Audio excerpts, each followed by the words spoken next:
So good morning, welcome to Dylan Golf. I'm Dylan and I'm doing a small video trying to explain this short, what people think is a half swing training exercise and what it's all about.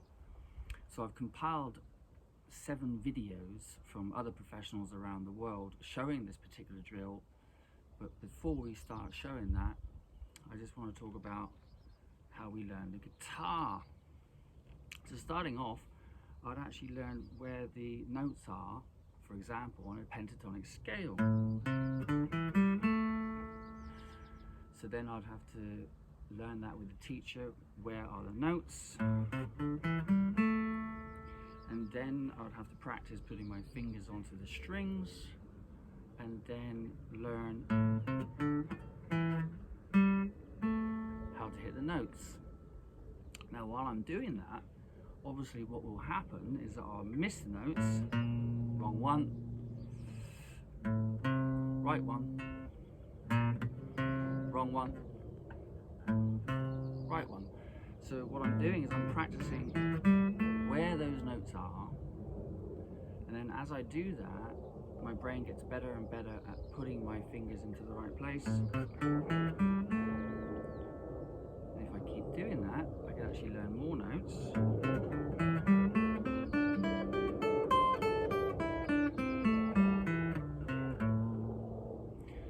So this is what I'm trying to explain with this short half swing that's very, very necessary to learn as what I would call the scales of golf. So what I'm going to do, I'm going to show you that shot so that we have an idea of what's going on. So this is the world-renowned Dylan half swing. And what we're doing, we're standing here and we're trying to get the club through the ball and point the club down to the ground. Very, very difficult to do. We'll try one. That's one. Now, the problem with doing this is that the golf brain, and this is the biggest point, the golf brain wants to get the ball up. So we always do this. And that's why people top the ball. So what we're doing is we're learning to get the club pointing down like this, so that the ball is actually pushed away. Let's see if I can get a better one than that. Not the greatest. So I'm here, and so the ball pops away. So the ball pops away from the golf club.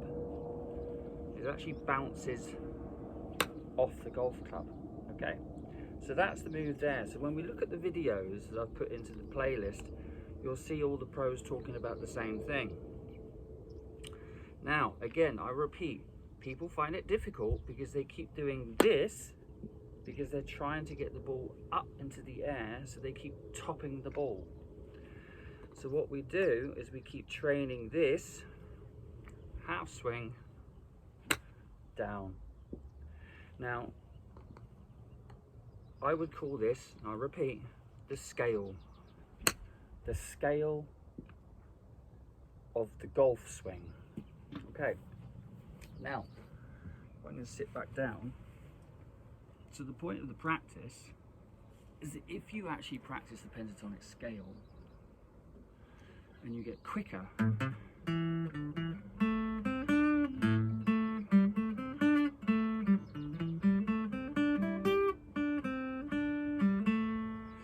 you can actually start to play 2 songs.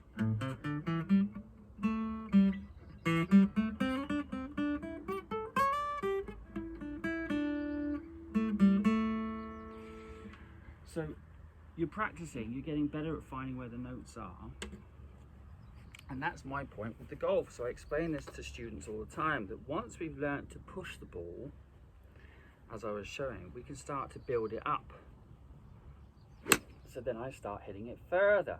So people always think that they're not going to hit it far enough doing this drill. I've just hit that ball about 80 meters. I'll do it again. There it is.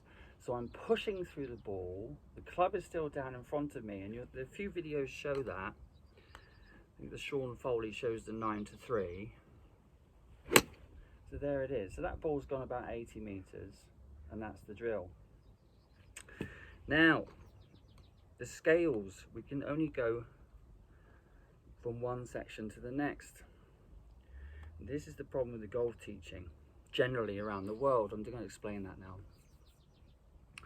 People are generally taught they have to stand in a certain way, they have to keep their arms straight, and then they have to turn their shoulders, and they have to get all the way up here. And then from here they have to turn their hips, and then they have to swing over their shoulder and then hit the ball. Now the problem with that is that the brain isn't working in stages. So the brain doesn't know how to get to the ball. So people are learning this big, long golf swing and just topping one ball after another and wondering why.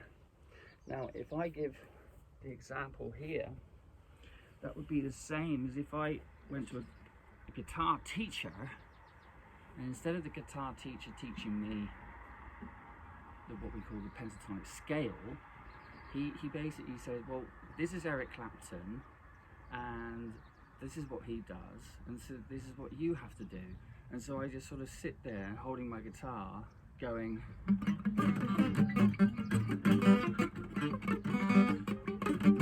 trying to get all these finger positions that Eric Clapton does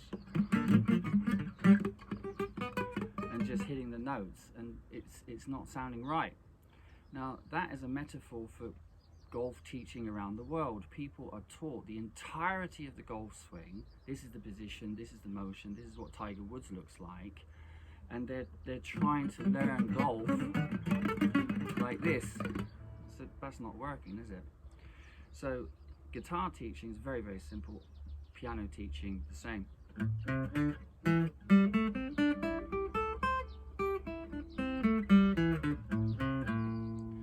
Learning a scale, training the scale, and then you progress. You can learn as you go along, and then eventually, if you keep practicing and practicing and practicing, you might start to sound a bit like Eric Clapton.